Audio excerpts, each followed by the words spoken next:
Okay, so a warm welcome and lovely to see some familiar names on the webinar tonight. My name is Juliet Park and I am on the webinar tonight with Wendy Adeniji.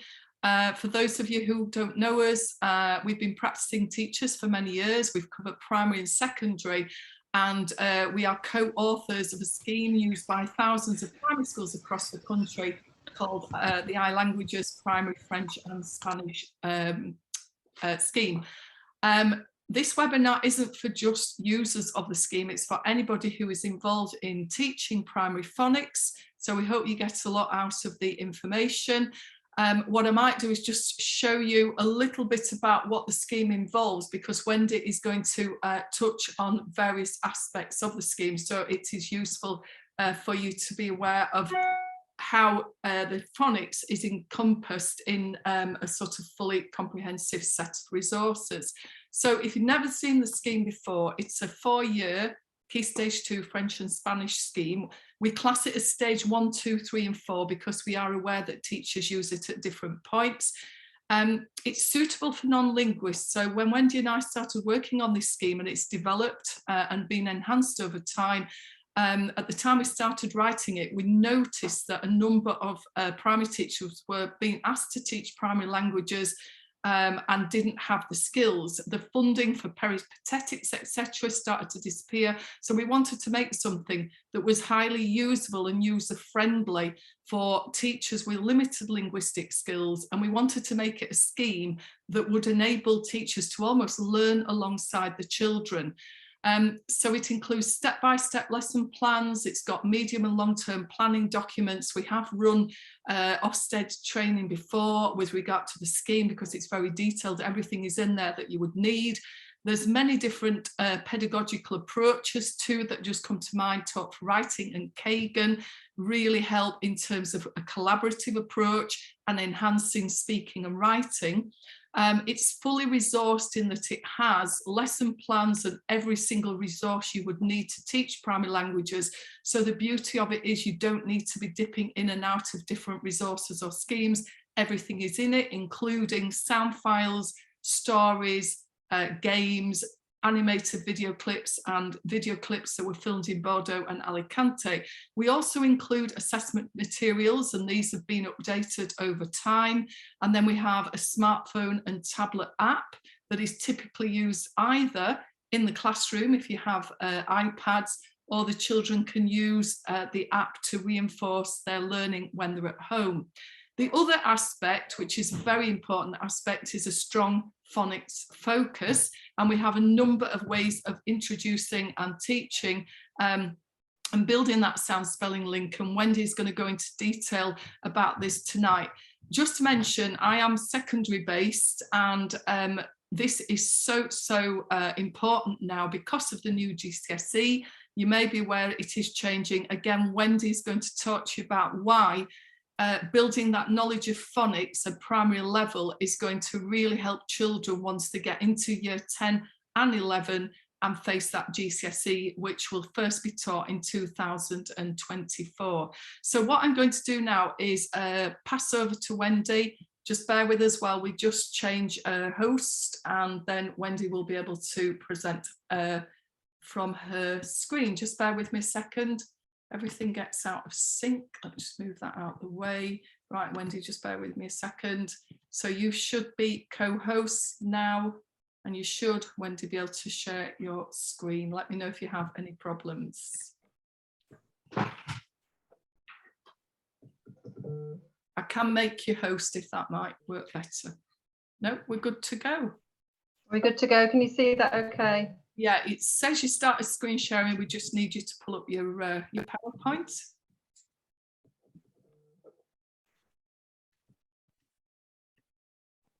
Can you see that okay? We can.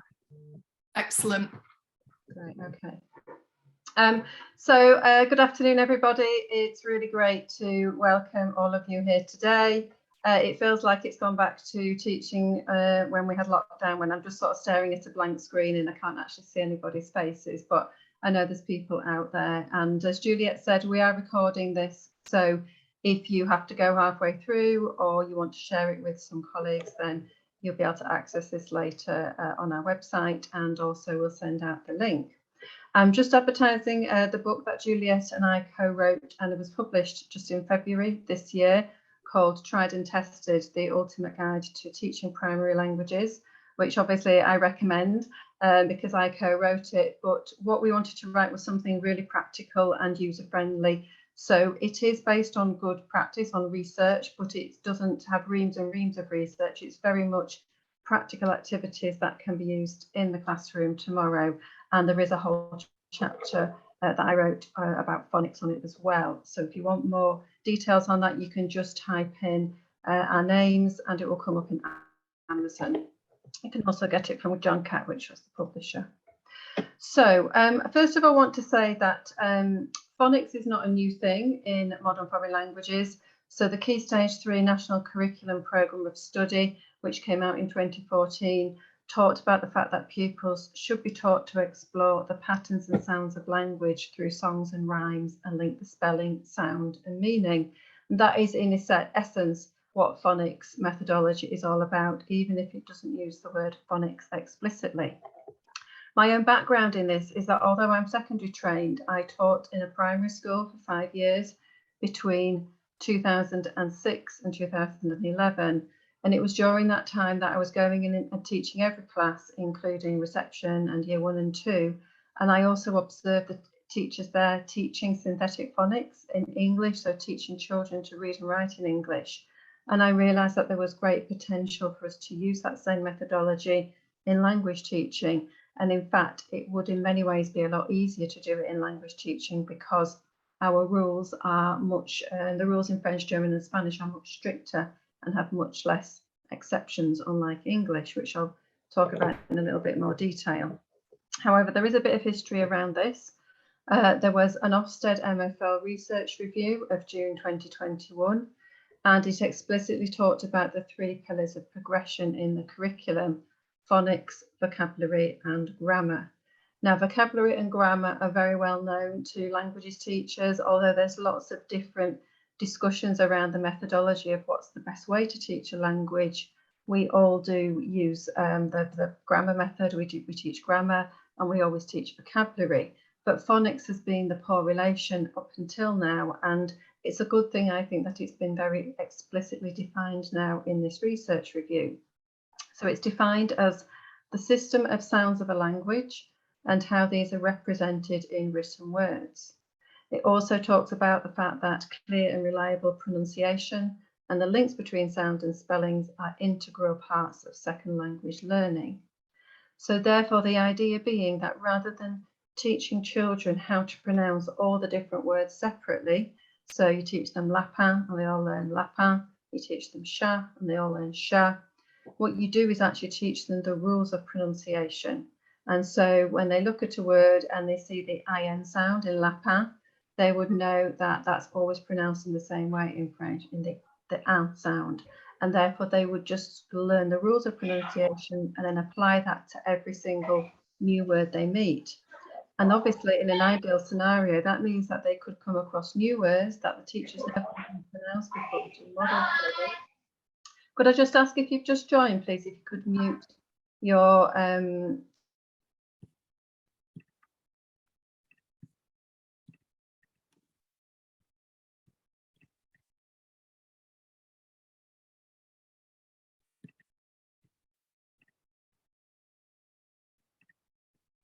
so I think I've just become muted and I've just unmuted myself now.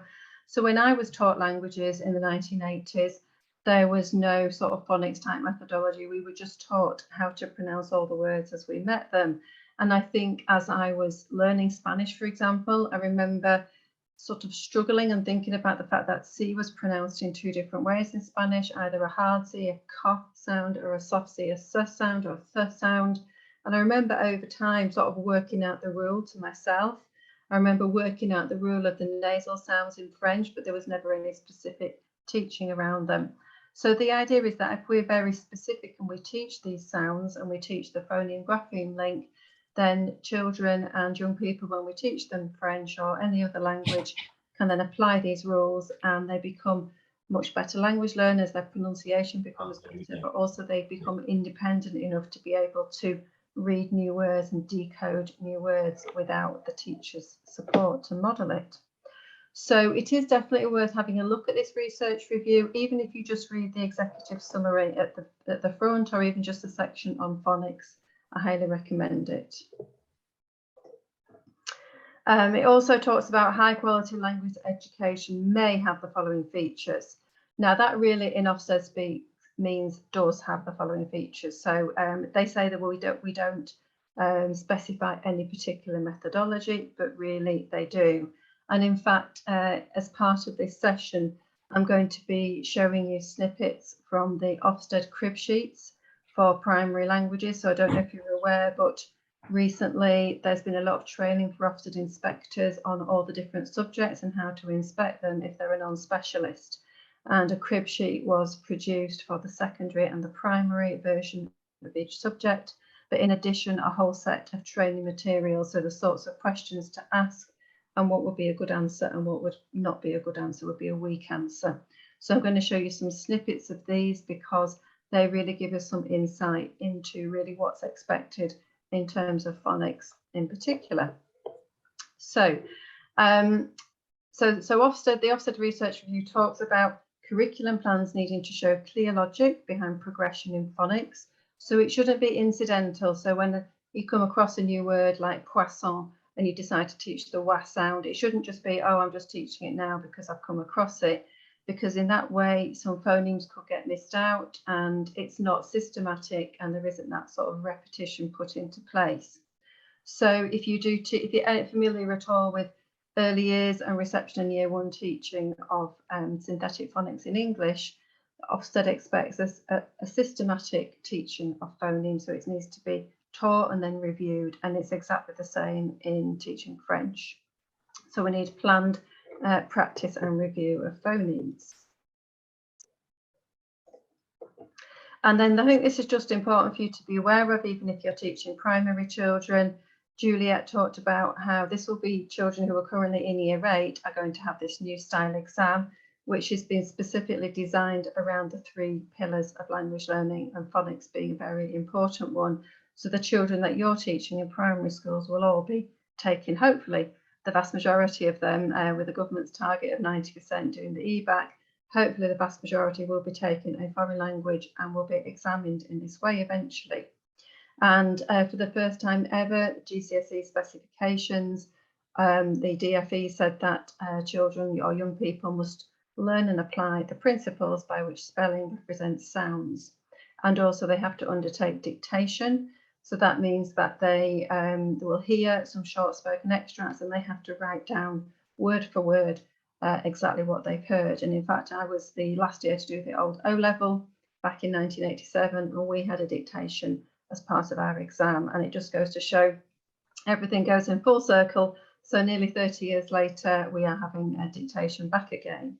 And in addition, young people, as part of their speaking exam, will have to read aloud a text. And again, that will show whether or not they can apply the sound spelling link, because there'll probably be words in there that they've not come across before.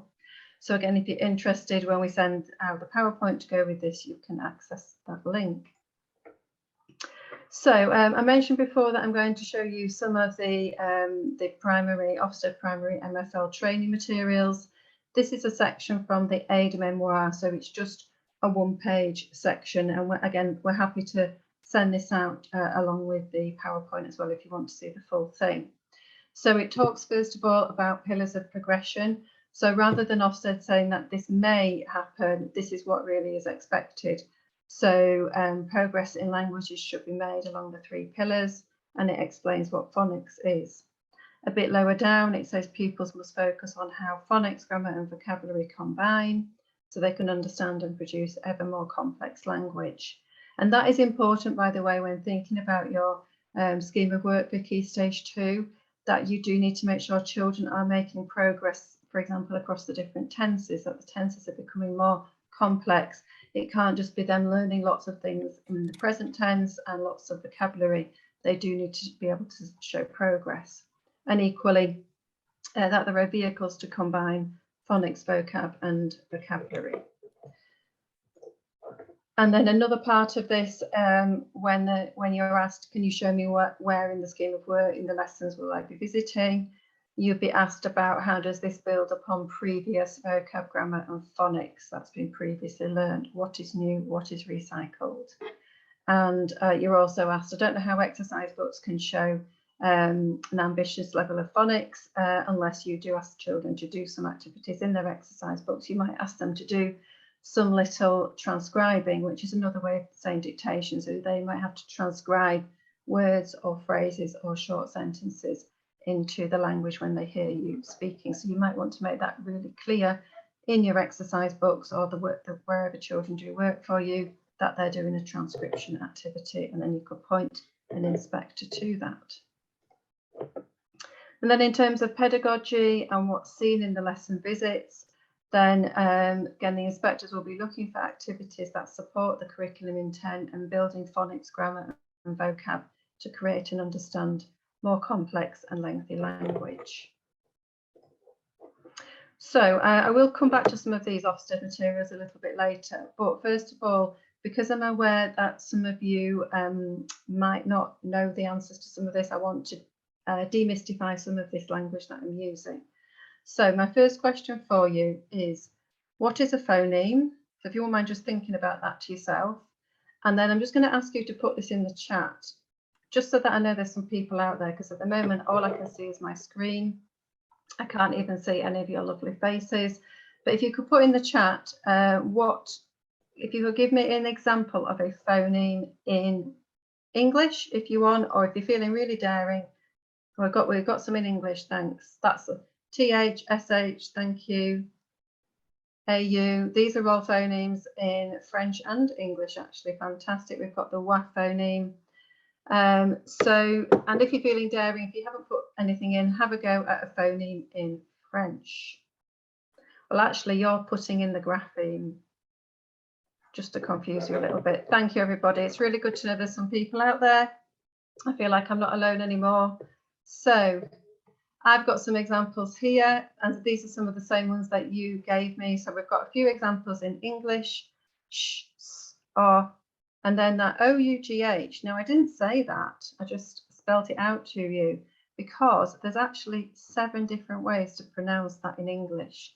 And that is an example of why English is so difficult for non-native speakers, but it's also difficult for English learners. So that's one of the reasons why we've got so much dyslexia amongst English learners, is because we don't have much regularity. English is only 40% phonetic, because we're a mishmash of lots of different languages, from the Germanic languages to the French, from being conquered over time by different peoples. But let's just think about that OUGH sound for a minute. It's a letter string, and it could be pronounced uff, as in tough, ow, as in bough of a tree, o, as in dough that you knead your bread with, oo, as in through, or as in thought. I think I've got 5 there, and I know there's a couple more as well. But it just goes to show how irregular, uff, as in enough, yes, like tough, thank you. But it just goes to show how irregular English is when compared to French, for example. So although French isn't entirely phonetic, because it's got the issue of silent letters at the ends of words, French does follow in general a very strict rule in terms of phonics. So I've got some examples here. I've got wa, I've got un. So whenever you see the OI sound in French, it's always pronounced wa. Whenever you see IN or any of the nasal sounds, it's always un, or the ON on, or the UN un, always the same pronunciation. I've got an example here of the O sound, which could be written in 3 different ways, but it's still the same sound. I've got the en sound here, which could be written in 2 different ways, and then we've got the h and the soft j, for example. So I think lots of you have got the hang of what a phoneme is. And what is meant by to segment? And can you have a go at segmenting the word shop? And could you just maybe write in the chat how many phonemes are in shop? Okay, well done. That is correct. There are 3 phonemes. Thank you. Sh, o, h. 3 graphemes or 3 phonemes. Can you have a go at segmenting the word lapin in French? How many phonemes does lapin have?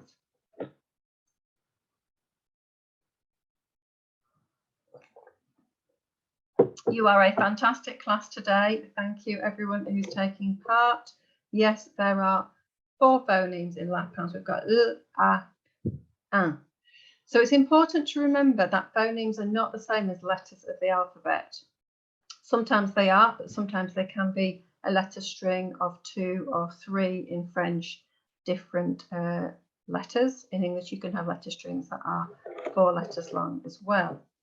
So we also, I would suggest, shouldn't teach the alphabet until much, much later, until children have got a really good grip of phonemes. And this is what happens in English schools as well. So children don't learn the alphabet A, B, C, D until about year 2 at the earliest. So they have 2 full years of learning the phonics because the teachers want them to say the sound as it is. So they want to say L, M for mum, and M for mère, and A, and so on.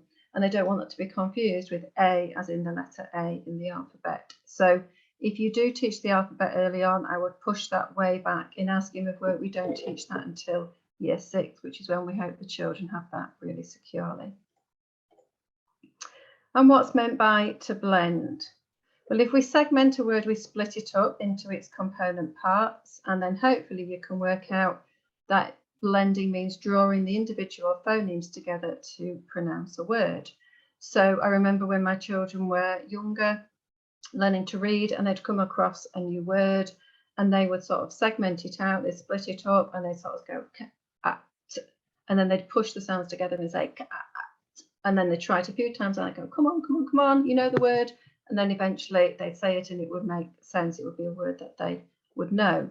Sometimes it's not a word they know. So if they come across a much more difficult word that they've perhaps not come across before, they can still use those techniques to actually work out how to pronounce that word correctly. So there are 44 phonemes in the English language. When I do this session up in the northeast, up in Newcastle, people tell me, well, we've got a couple of extra ones, which is true. They've got a couple of extra sounds that the rest of us don't have. But if we're going to use the phrase the King's English, there are 44 phonemes in it. Does anyone know, do you want to put in the chat or have a guess, or how many do you think are in the French language?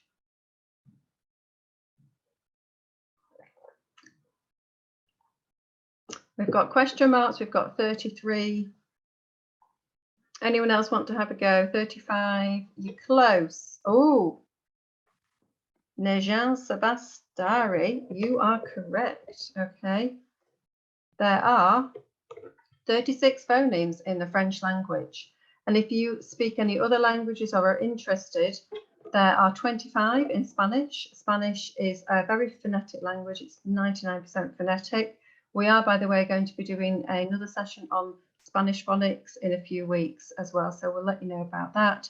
Italian, very, very phonetic, not as many phonemes. And actually in Spain and Italy, a lot less dyslexia because their language is a lot more uniform and consistent.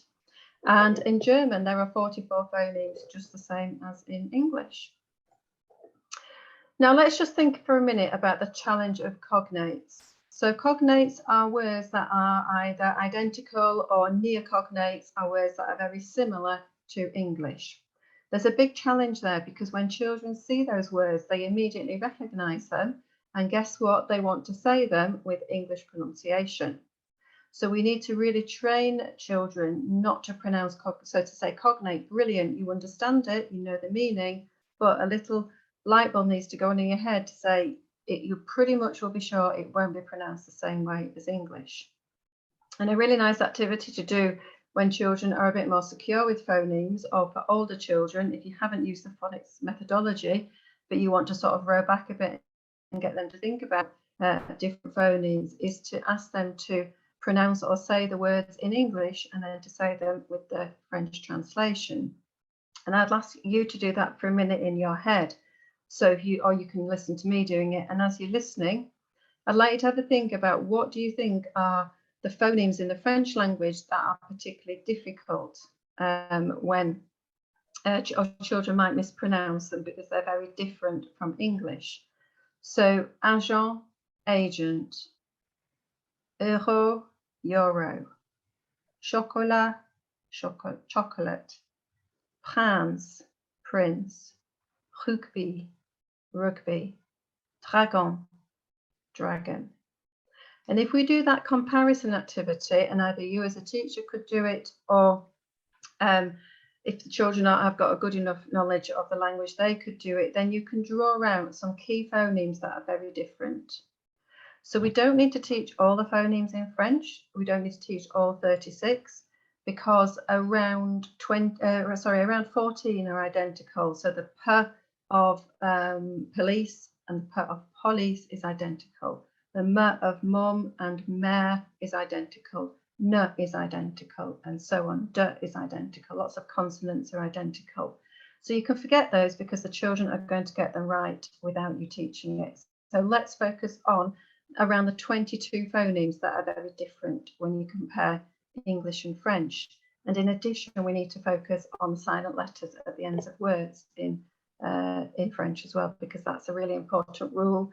And if we get it wrong, it stops us sounding as French as we'd like to.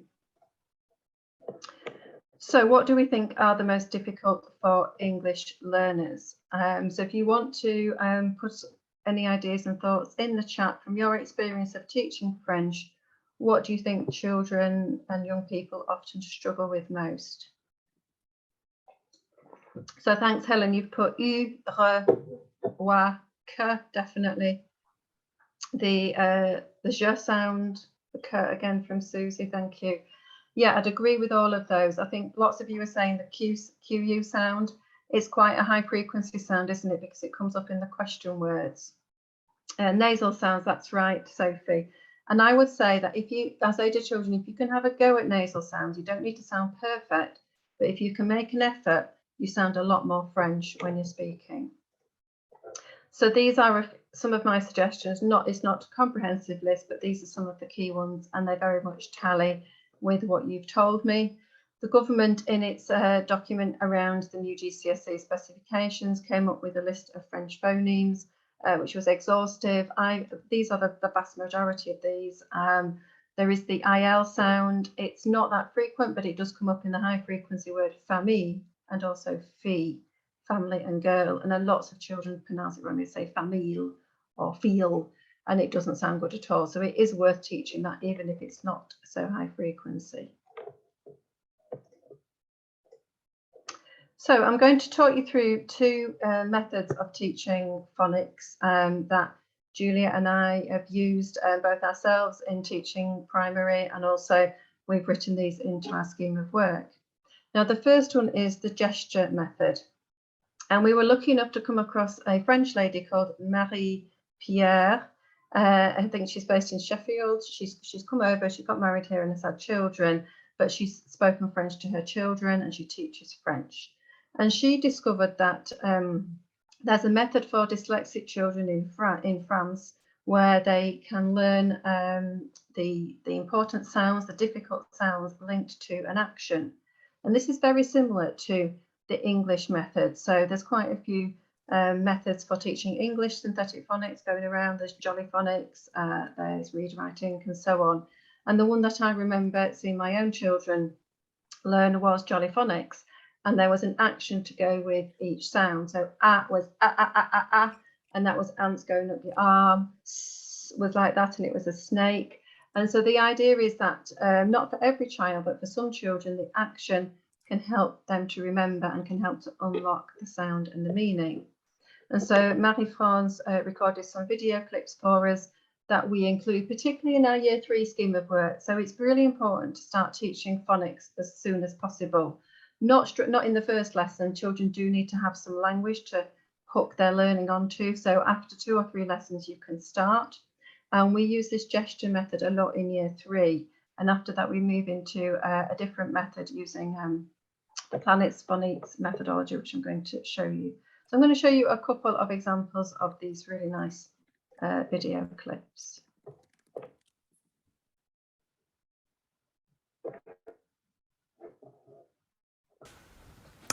On le dit dans le nez. Loin du nez, c'est I. Près du nez, c'est un. Lapin. Important. 15. 5. 20. Magasin. But although we were focused on the IN Sympa. sound, it is also the same for IM, the am, as in important, and also the Y, which is pronounced in the same way as the I in French, and sympa, which is quite a high frequency word, although that YM grapheme is not very common. So she uses the same methodology with all the other vowels. So we've got the I one that you saw, we've got the O, we say O, and then when we put next to our nose, we say on. We've got the U, and then the A, and then the A, and the A. So it's the same idea, and so the consistency helps to support understanding. And then I'm just going to show you another one because we wanted to focus in particular on the two accents going the grave and the aigu accent. So she uses actions again to help support the fact that there's an accent and what the sound is for that particular accent.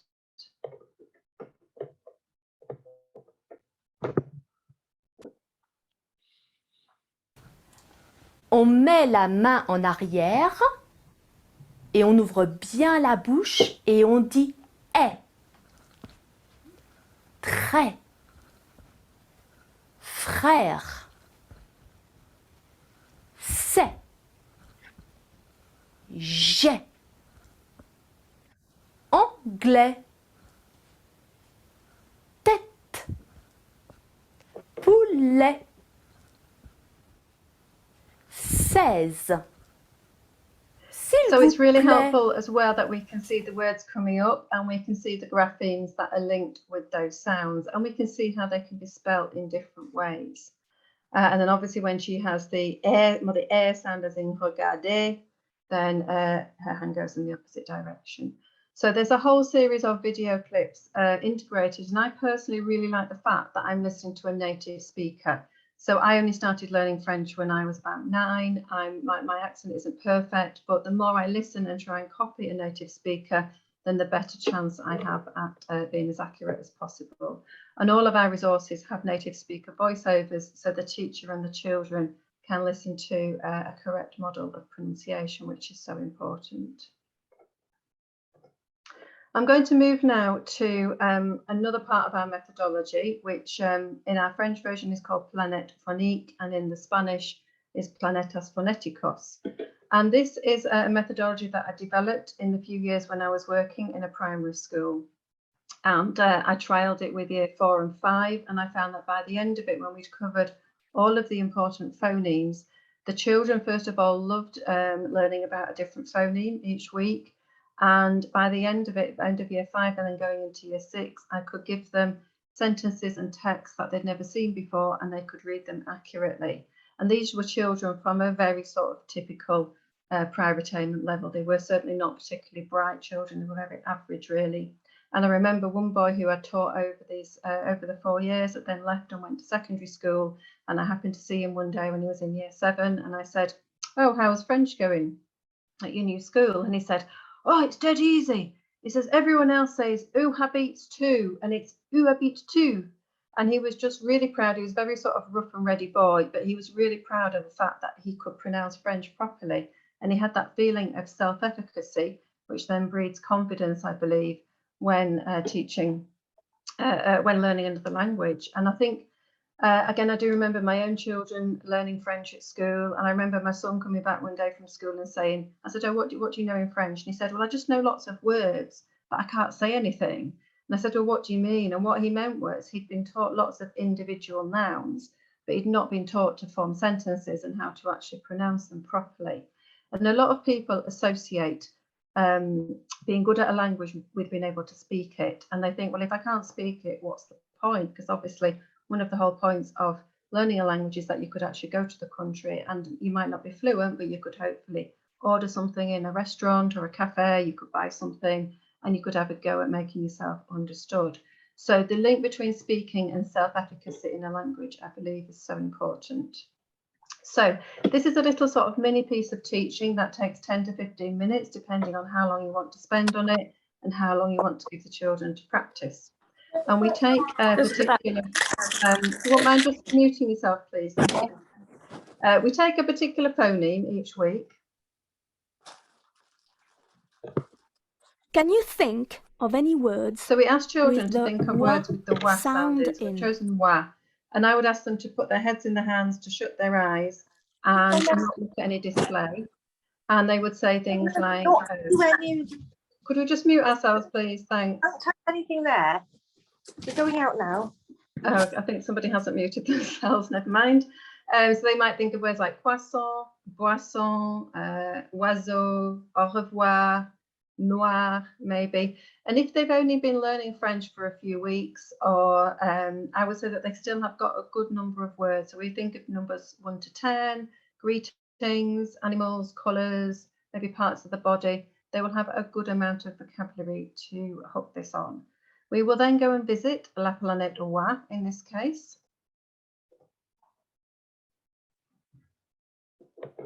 It does have some. I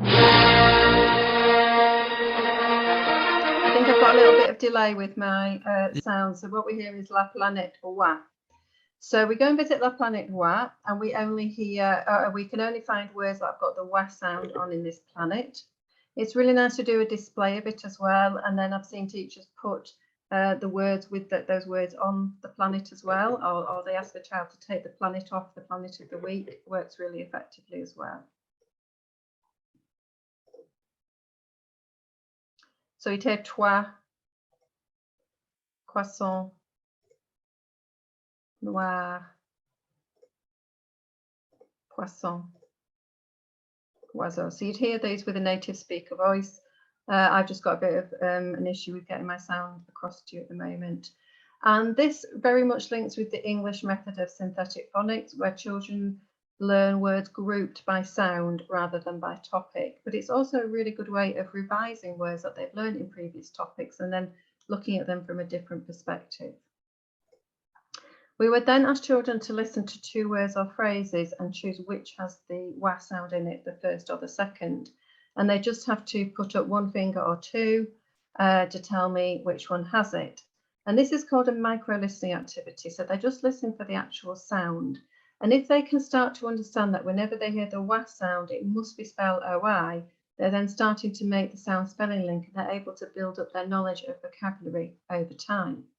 So this is a very simple one because it's just a word or a phrase.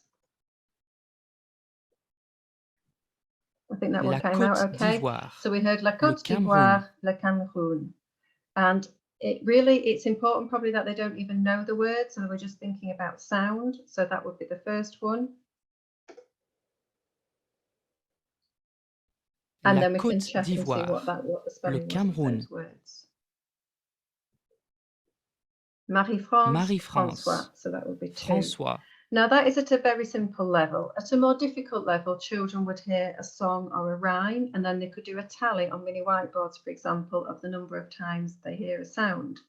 And I found as my children moved into year 5 and 6, that they found this quite difficult to begin with, but by the time they got into year 5 and 6, they could listen to quite fast songs and they could really well pick out the sounds. And that to me was an example, a bit like when you go and live in a foreign country and your ears start to tune in, a little bit like tuning into a radio. That is a way that we can develop that sort of tuning in type of methodology. So we've done some micro-listening activities. We're now going to listen to a rhyme and have a go at saying it, and it's going to have lots of examples of the focus phoneme in. So again, une oie, deux oies, trois oies, quatre oies, cinq oies. Une oie, Here we are, we're coming deux oies, trois oies. And at the end, it's a little play on words where it says sept oies, which means 7 geese, and it also is sept oies, that's you. So that's a little French rhyme. We've got an example here of liaison. We've got six oies as well, and trois oies. We've got the S pronounced in trois when we wouldn't normally pronounce it. So sometimes children have asked me about that, and that's been an opportunity to talk about that. So I'd either ask them probably to do a rhyme or a tongue twister. This is a really famous French tongue twister, a bit like she sells seashells on the seashore. I would always practice it a few times with the children before you set them off doing it. This one has got 2 sentences, so when I've done that Il before, était une fois I've un homme done it all together as a class a few times, and then I've said to some children might have a go at the whole thing, and other children might just choose the first sentence, and then they'll practice in pairs, and then some of them might want to perform, and that's where the teaching can take longer if you want them to perform and spend a bit more time with it. If you've got any sorts of recording devices, if you use iPads, for example, you could ask children to record their voice as well, which is another really good way of you hearing what they've done. Another thing, and this is sort of linked to the new GCSE, but it's a really good test of children's ability to make the sound spelling link, is to transcribe some words. Again, the sound should be coming through here. So we've got some perhaps new words that they may not have come across before. And you're going to see these in a minute. And these are what those words were. So that if you wanted, you could ask the children to have a go at transcribing first of all. So they're listening, trying to have a go at writing them on their mini whiteboard. And then finally, can they have a go at pronouncing these words? And with this list of words, they may or may not have come across these, but we're looking at some other sounds. We've got the on sound in boisson, we've got the e in victoire, and so on. We've got the r in soir. So we're also practicing previously taught phonemes as well. And then we can listen to the correct pronunciation. No problem for people who have to leave. You can obviously listen to the recording later. So what we do know, according to the MFL review of 21, is that curriculum plans must show progression in phonics. And also in the Ofsted aide memoire, one of the questions that you're asked to answer is, show me how you've planned for progress in phonics, vocab and grammar. We are going to be doing another session on French grammar. I think it's the week after half term, the first week in November. I can't remember what day, I think it's possibly Wednesday. And then we're going to be doing a Spanish phonics and Spanish grammar session. So if you need any further help and support with that, then do sign up for those free webinars. So here is a suggestion of what French phonemes could be taught and the sequence. I would obviously always suggest to choose the high frequency phonemes first. We've got un quite early on because it means is the most high frequency word in the French language. We've got the J, the je. They would use je a lot in the first person, especially in year 3. We've got the QU because it's very high frequency with the question words, and we've got those silent letters, all important to get those in early. And then we've got the less frequent ones as time goes on. But we would suggest doing those as early as possible and moving through them during year 3, and then probably possibly going into year 4 as well. And I just thought I'd finish this session with some of the Ofsted training materials, and the phrase phonics is just threaded throughout all of them. So this is a question about planning. Does subject planning give meaningful attention to all categories of knowledge? So it talks about, is there, are there opportunities for beginners to internalize knowledge of phonics, to engage in conversations? Or in red is bad, by the way, green is good. Has little thought been given to teaching phonological rules and pronunciation? You can read these more at your leisure when we send this out. Again, phonics, you must give explicit consideration to developing knowledge of phonics and pronunciation across time. Oh, somebody's asked me to say the phoneme for the I. It's I. I is actually a word in French. It means garlic. Again, we've got a question around the scheme of work and the lessons. Green is good. Sound spelling links in the language are covered systematically in the planning. Or bad is red. No systematic approach is taken. And let's think about assessment for a minute. It says assessment should include testing of speaking, listening, reading and writing. Those are the 4 skills of language learning. In our iLanguages schemes of work, at the end of each year, we have a set of assessments in those 4 skills, but there are also little mini assessment opportunities throughout the year if that's what you prefer. But it is important that you are assessing the skill of speaking and listening, and therefore children's knowledge of phonics. And then we've got in red if assessment doesn't align with the scheme of learning and doesn't include any opportunity for knowledge of phonics. Here's a couple of examples of how you could do some little mini assessments of children's knowledge of phonics throughout the year. So this could just be a mini whiteboard activity, or it could be written in exercise books where you would say the full word and children would have to fill in the grapheme that's missing. So we've got chien, je suis, il est, and I've chosen specifically difficult phonemes, the ones that we'd have to teach, and then the il est, meaning is, est, often mispronounced in French. The rouge, au revoir, bonjour, lapin, lundi, neuf, and so on. And then that's the listening side of it. And then to turn it around to test children's spoken knowledge of phonemes, we can ask them to say aloud a series of words and simple phrases. Highlighted are the difficult phonemes, are the ones that we're looking for particularly, and the ones that they know that they need to think about because it's probably going to be a very different pronunciation from the English.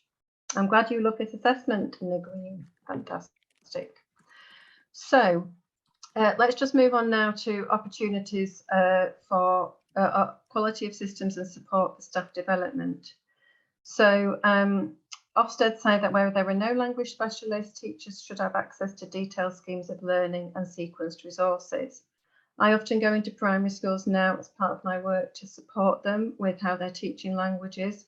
And too often I see non-linguists actually having to create and produce their own resources, which to me just seems wrong. It's hard enough for people who are linguists, who are specialists in this area, to produce really good resources. So I would very strongly recommend that you use a fully resource scheme of work with native speaker voiceovers. And obviously I am biased because I co-wrote the iLanguages scheme with Juliet, but we have nothing but positive feedback from it, and we do take on board feedback and improve it as well. But Ofsted are now looking for that too, which is interesting. So that is the end of my session. If you're interested in anything if you're not using the iLanguages scheme or the Planet Phonics and you want to know more, you want to get some free resources to have a go, you can go onto the iLanguages website, or you can email us at hello@iLanguages. And obviously you've also got access to the book if you want to become a lot more knowledgeable about the teaching of primary languages. So yes, the Planet Phonics resource is available to buy on its own. We do, if you are teaching primary languages, we do recommend that you buy it as part of the iLanguages scheme of work, but you can also get it from a website called speakeasy.net. Juliet, shall I pass on to you? Is there anything else that you wanted to say? Can you hear me? Yes. Yeah, okay. No, I think that's good. I just did put in the chat box. Wendy and I review our scheme every year. And in January, an updated version is sent out. And I think one of the issues is obviously languages is under the spotlight. It's the one subject that seems to be changing quite a bit, unlike other subject areas. So we need to make sure that our scheme is relevant and up to date. So if you are using it, as you'll know, the new updated version is available in January. For those that aren't using it, it sits online. You access it online. You can download things off it. And we have 2 parallel schemes running. And this could be a topic for another webinar, that we have the kind of standard version and a differentiated version as well. So there's lots in there available. And as I say, and as Wendy put up on the screen, please contact us if you would like more details. Is there anybody has any more questions before I stop the recording?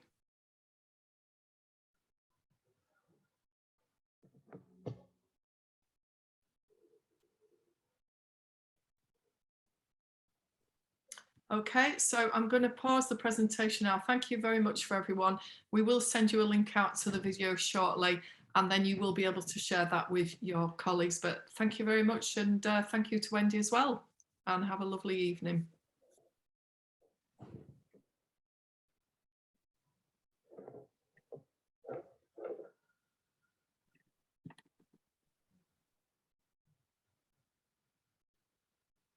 I'm going to end the webinar now, so thank you everyone. We will be closing it down in a second. If there is anything at all that you want to ask us off the video, please do so now. Otherwise, many thanks. Lovely to see you, Bev. 5 minutes before the end. Just let you in. Someone's just asked about when is the Spanish session going to be. We haven't got a date yet for it, but it will be about mid-November. We will do a mail shot out, so you will get the message through. You start recording, Juliet? I have, yes. Do you okay just to stay on a minute? Yeah, not a problem. Thank you, everyone.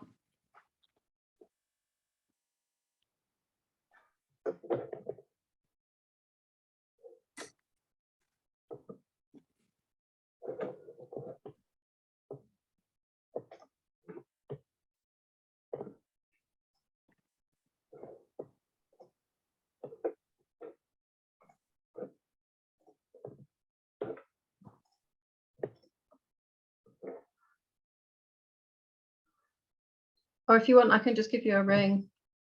Yes, you can do. Yes, I think we might have a couple of people who've maybe gone somewhere else. Yeah, they might. Okay, let's just see if I'll just give you a ring then. It's all right. I can do something here. It's not a problem. Just bear with me.